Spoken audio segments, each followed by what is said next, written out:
నేను చెప్తూనే ఉన్నాను, మనలాంటి పేదోళ్ళు జమీందారులతో కలపడలేమే అని. ఇన్నావా? పోలీసులు తీసుకొచ్చి మరీ ఎత్తుకో. దొరికిందా చెప్పు? అమ్మ చెప్పినట్టు ఈయన ఆగుంటే ఇప్పుడు అవమానం తప్పేది కదా. అయినా గంగ దొరక్కపోతే వాళ్ళింటో ఊడిగం చేస్తారని ఎందుకు శపథం చేసినావు గౌరీ? అవునక్క, నువ్వు ఇంట్లో పనిచేస్తే చూసి తట్టుకునే శక్తి మాకు లేదక్క. అందుకే గంగ మీద ఆశ వదులుకో. ఎందుకు ఆశ వదులుకోవాలి? వద్దు అనగానే వదులుకోవడానికి గంగ మట్టగడ్డ కాదు, నా బిడ్డ. దాన్ని వదులుకోవడం అంటే నా ప్రాణ వదులుకోవడమే. అది కాదు. ఏది కాదు? ఏది కాదు? ఈ బైరమని చూసావుగా, నిన్నటి దాకా నా శత్రువు. నా బిడ్డ కనపడితే సంపాలనుకుంది. కానీ ఇప్పుడు అంత దూరం నుంచి వచ్చి నా పక్కన ఎందుకు నిలబడింది? గంగ కోసం తను కూడా ఎందుకు పోరాడుతుంది?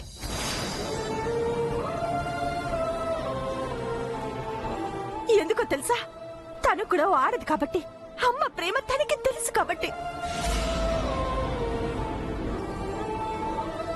గంగకి శత్రువైన బైరమ్మ అరే గంగ కోసం ఇంత పోరాడితే, నవమాసాలు మోసి గంగకి జన్మనిచ్చిన తల్లిని మరి నేనెంత పోరాడాలా?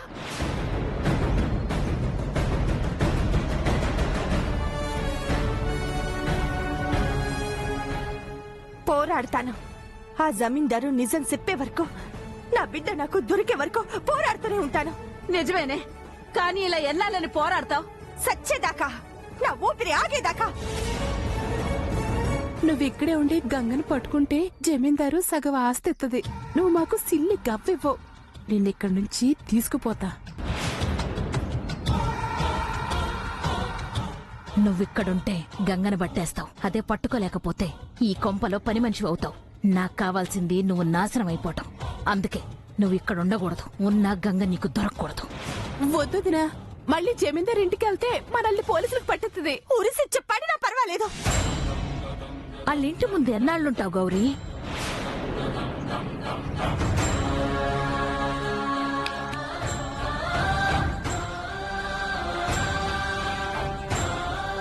ఏంటి గౌరీ ఇట్టా కూర్చున్నావు?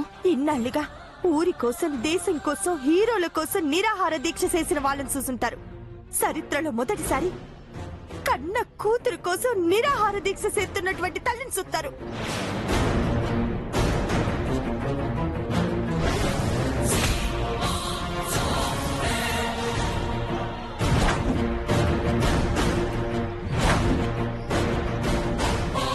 ఏంటి, గంగ కోసం నిరాహార దీక్ష చేస్తావా? అవును, నా బిడ్డ నాకు దక్కే వరకు ఎన్నైనా, వానైనా, పొగలైనా, రాత్రైనా, తిండి నిద్ర లేకుండా దీక్ష చేస్తాను.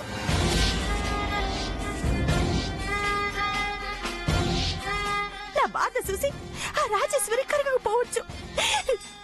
దారిన పోయే ఒక్కరు కరిగినా నాకు అండగా నిలబడతారు. నాకు జరిగిన అన్యాయం చూసి నా పోరాటానికి అండగా నిలబడతారు. వచ్చి నీకేమన్నా పిచ్చా? ఎప్పుడు దొరుకుతుందో తెలియని దానికోసం తిండి తిప్పలు మానతే చస్తావు. పర్వాలేదు, నా బిడ్డ లేకుండా బతుకుండే కంటే దానికోసం సావటమే నాకు చాలా సంతోషం. దానికోసం సావడానికి అదేమో నీ సొంత కూతురా? వద్దు, నన్ను ఆపడానికి మళ్ళీ అబద్ధం చెప్పొద్దు. అత్తమ్మని గౌరవం కూడా ఇయ్యను. అయ్యో, కూతురు కాని కూతురు కోసం ప్రాణాల మీదకి తెచ్చుకుంటుంది. దేవుడా, ఇదే భారం. ఇదేటి బైరమ్మా, మనం ఒకటనుకుంటే ఇక్కడ ఇంకోటి జరుగుతుంది. చూద్దాం మాట మీద ఎంతసేపు నిలబడతాదో.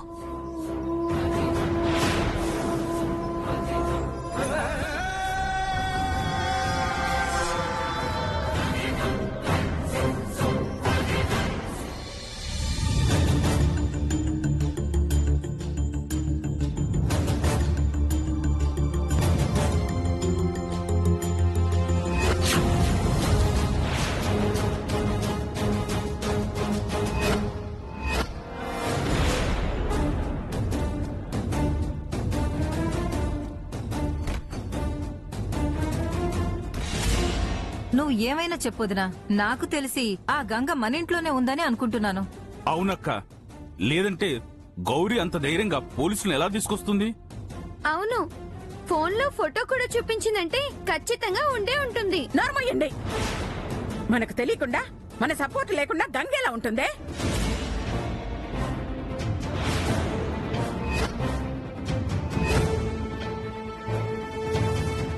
ఏమన్నావమ్మా?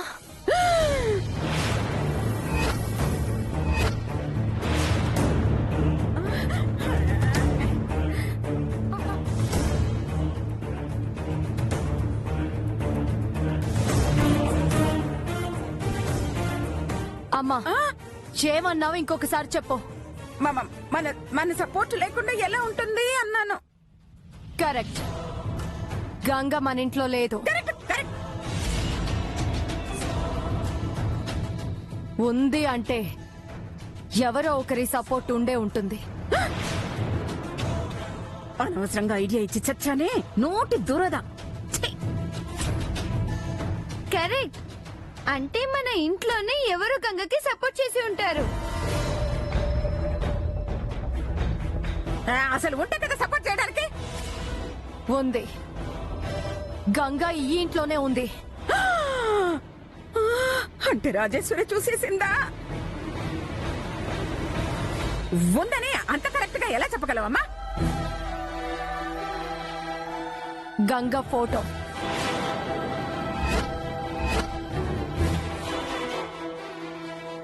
గంగ మన ఇంటి బయట మొక్కలకి నీళ్లు పోస్తుందంటే ఎవరో దాన్ని తెచ్చి మనకి తెలియకుండా రహస్యంగా దాచారనేగా.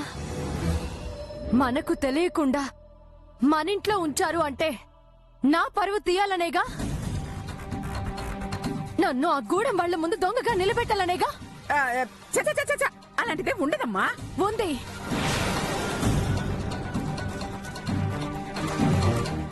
ఎవరో నన్ను మోసం చేస్తున్నారు. పని గట్టుకుని నా పేరుని నాశనం చేస్తున్నారు. గంగని ఇంట్లో ఉంచింది నువ్వైనా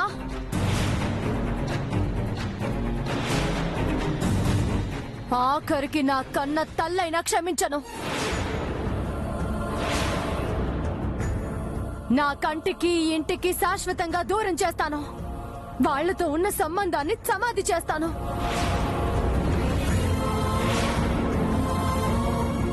అమ్మో, నువ్వింత కఠిన నిర్ణయం తీసుకుంటావని నేను ఊహించలేదు. అంత నా కర్మ కర్మ.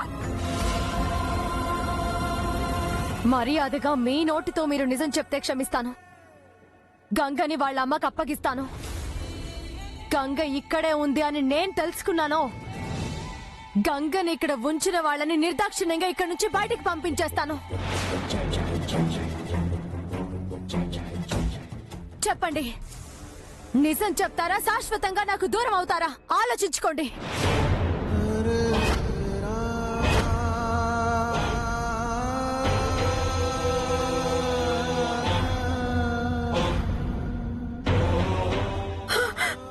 అయ్యో అయ్యో, నిజం దాచి దూరం అయ్యే కంటే ఉన్నది చెప్పడమే బెటర్. అంటే అంటే అది అది గంగని నేనే తీసుకొచ్చానమ్మా.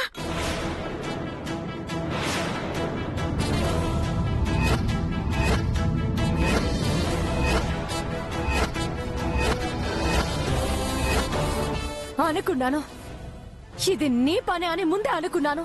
అసలు అది నీకు ఏమవుతుందని తీసుకొచ్చావమ్మా? ఒకవైపు నీ కూతురు అవమానాలు పడుతుంటే, సమాజంలో మనింటి పరువు పోతుంటే చూస్తూ ఎలా ఊరుకున్నావమ్మా? అంటే నీకు నాకంటే ఆ గంగ ఎక్కువైపోయిందా? ఆ పరాయి దాని కోసం కన్న కూతురి పరువు మర్యాదలు పణంగా పెట్టావంటే ఆ గంగ నిన్ను ఎంత మార్చేసిందో అర్థమవుతోంది.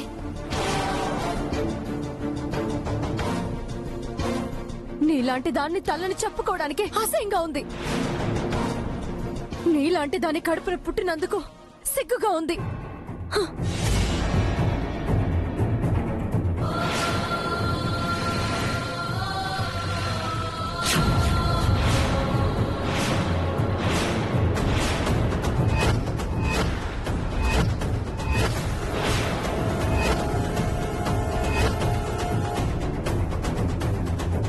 నిన్ను చంపి పాపం మూట కట్టుకునే కంటే నేను చావడమే మంచిది. అయ్యో రాజేశ్వరి,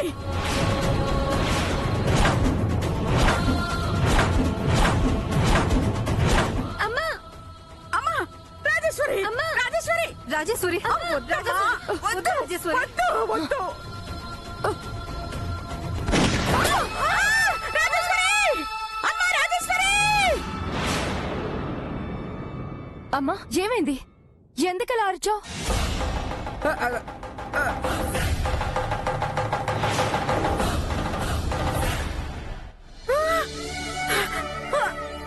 రాజేశ్వరి,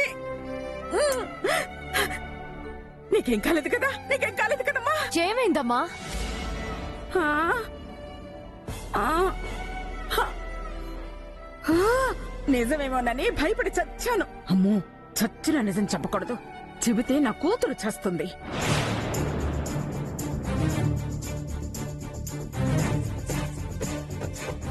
గుర్తుందిగా, సాధ్యమైనంత త్వరగా నిజం ఒప్పుకోండి, లేదంటే మీ ఇష్టం.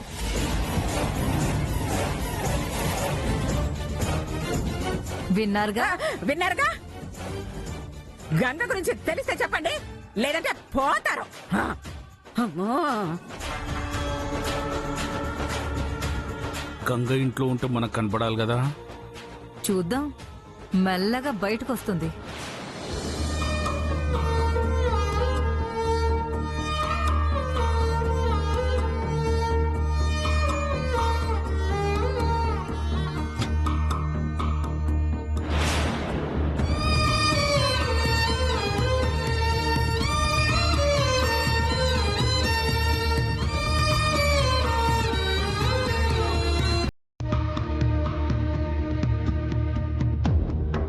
గంగా,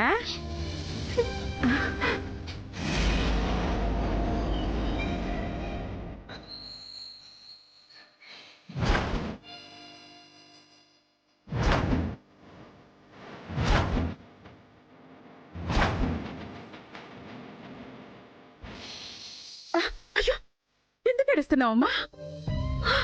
నా కోసం నువ్వు ఇంటి నుండి వెళ్ళిపోతావా అమ్మమ్మ? అంటే రాజేశ్వర్ అన్న మాటలన్నీ వినేసావా? అవును, నన్ను ఇంటికి తెచ్చిన వాళ్ళని గెంటెత్తానన్నది. దాని బొంద, నీ దొరికినప్పుడు కదా. ఏదో ఒక రోజు దొరుకుతావమ్మమ్మ, అప్పుడు నిన్ను ఇంటి నుండి పంపించేస్తారు. దానికంటే నేను వెళ్ళిపోవడమే మంచిది. అవునమ్మమ్మ, నాకు లాగా నీకు కట్టెలు కొట్టడం రాదు, దుంపలేరటం రాదు, చెట్టుకి తేనె తీయలేవు. మరి ఎట్టా బతుకుతావమ్మా? అందుకే రాజేశ్వరమ్మకి నిజం తెలిసే లోపే నాన్న వెళ్ళిపోతాను, ఏడుకోపోయి బతుకుతాను. అంత మాట అనకమ్మా. నిన్నిక్కడికి తీసుకొచ్చింది తిరిగి పంపించడానికి కాదు, ఈ జమీందారు సామ్రాజ్యానికి వారసుల్ని చేయటానికి. ఏంది? బాబా, అదే రాజేశ్వరికి ఎలాగోలా నచ్చ చెప్పుకుంటాను. నువ్విక్కడే ఉండు. లేదు, నన్ను పోతాను. పోతే నేను చచ్చినంత ఓటే.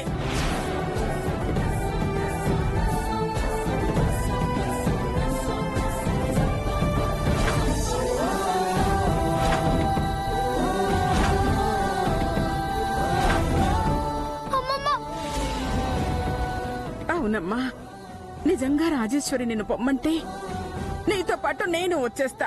ఇద్దరం కలిసి వెళ్ళిపోదాం. అంతేగాని నిన్ను మాత్రం ఒంటరిగా పంపించను. నా కోసం నువ్వు కూడా బయటకు వచ్చేస్తావా? బయటకేంటి, నీకోసం ఎక్కడికైనా వస్తాను. నన్నేమవుతాను? ప్రేమిస్తున్నాను కదా, నా ప్రాణం అవుతావు నువ్వు.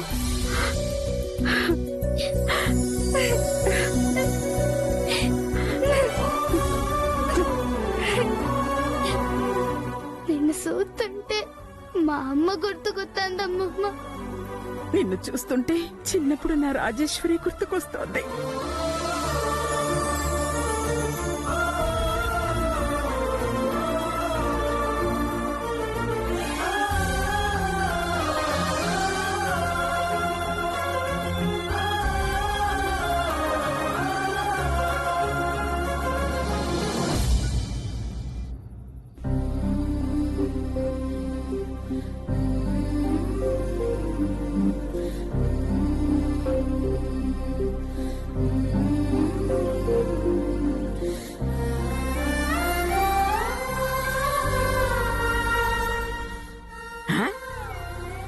ఇంకా నిద్రపోలేదమ్మా? నిద్ర పట్టట్లేదమ్మా. అవును, ఆ పాలెవరికి? అమ్మో, గంగ కోసం పాలు తీసుకెళ్తున్న విషయం మర్చిపోయి రాజేశ్వరి కంట్లో పడ్డానే.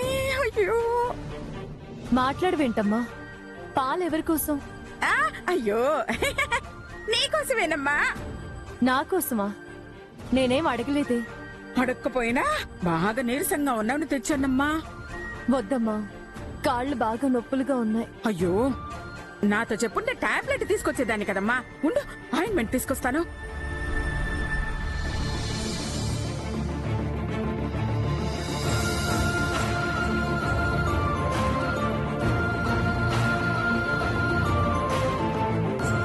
అమ్మమ్మ పాలు తెత్తానని వెళ్ళి ఇంకా రాలేదేంటి?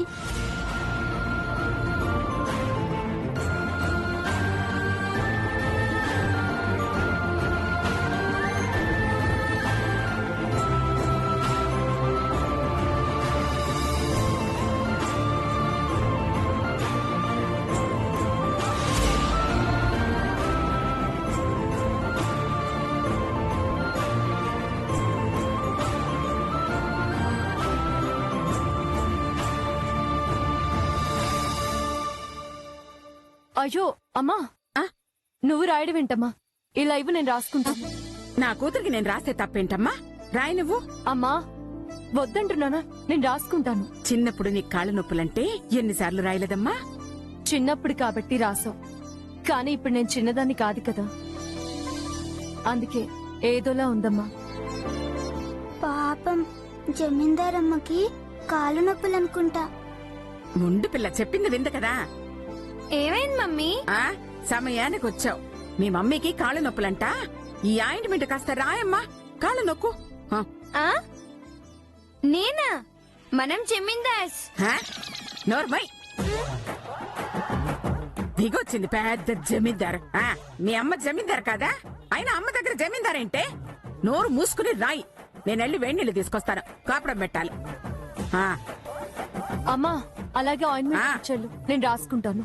పర్వాలేదు మమ్మీ, నేను రాస్తానివ్వు. నా బంగారు తల్లి, నేనంటే ఎంత ప్రేమో. సరే రాయి.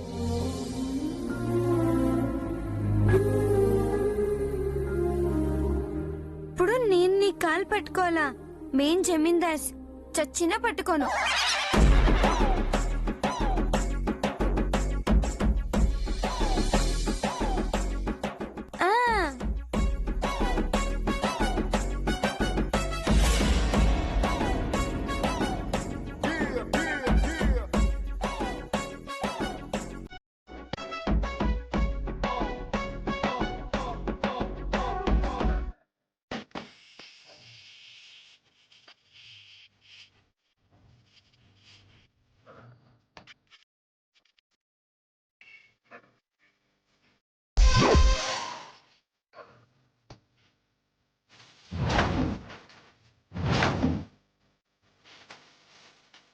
పుల్లతో రాయడం కుదరట్లేదు. ఏ స్పూన్ చాకో తెచ్చి రాయాలి.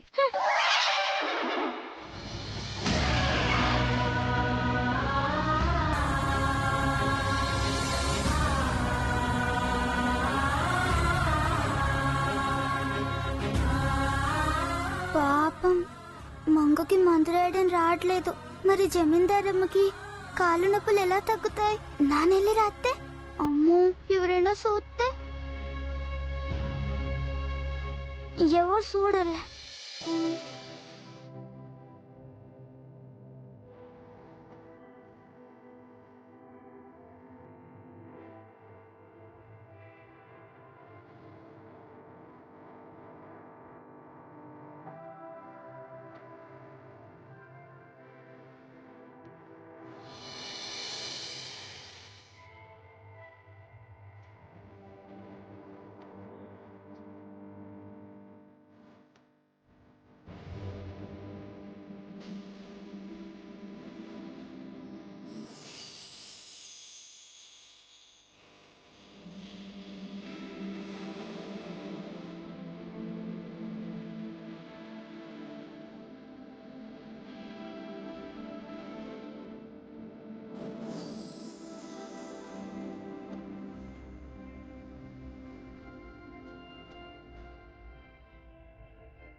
నిదురలో నీ కల చూసి పడిన ఎదకి